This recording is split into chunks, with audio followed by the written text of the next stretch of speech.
Okay. I'm Mara, and I'm reading for Clytemnestra. And I'm Mary, and I'm reading for Electra, and we're reading with Clytemnestra and Electra.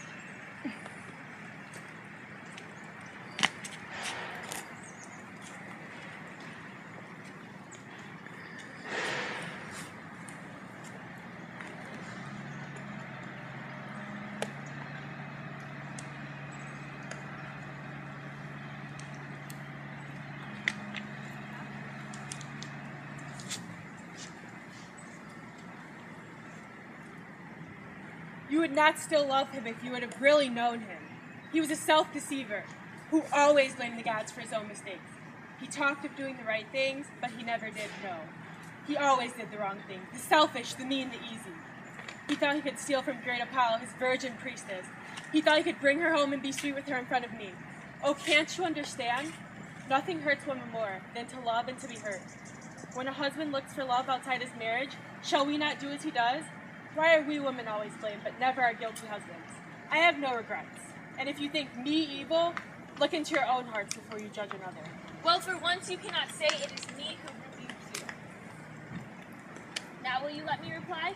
Of course, if you were always that reasonable, I'd gladly listen to you.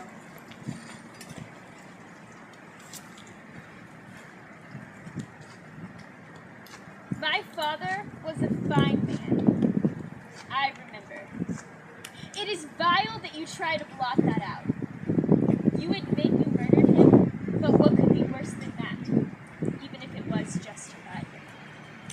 Love was your real motive, love for the man you now live with. For Iphigenia's death, it was sacrifice, not murder. Artemis is to blame for that. But even if it wasn't, would that still excuse you? By what law did you kill him? If life for life's your law, then you yourself must die.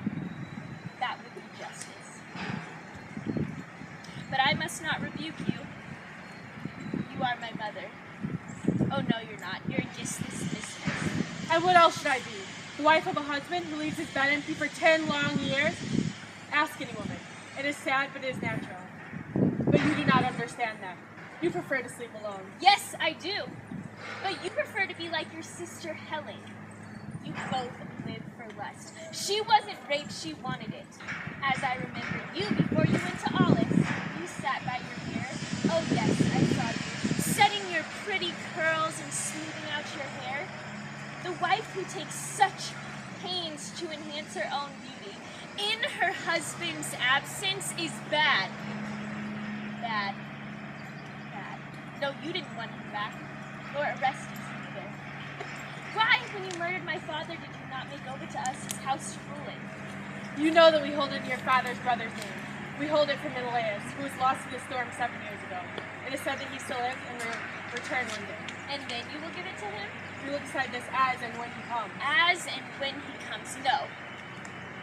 You like your riches, your Trojan rugs and slave girls. Oh, you may call me evil, but if that is what I am only showing the nature of the woman who deceived me. Oh, my child, it has always been your nature to love your father most. That is quite natural. Some love their fathers most, and some love their mothers. This is natural. I understand, and I forgive you. But why can't you do the same? I am not so proud of who I am or what I have become. Somewhere, at some point, I have lost my way. You look awful, all dirty and unwashed. It has all turned out so wretchedly. Perhaps I let my fury swamp me more than I should have done. If you are so contrite, bring Orestes home. I am afraid of him. I have heard that he is angry, and this disturbs me. Just as you disturb me. Why do you let this be so brutal to me? That is his nature. You are just as stubborn. You have no shame at all. I do have shame. I cringe to hear myself. I cringe at my own vicious temper.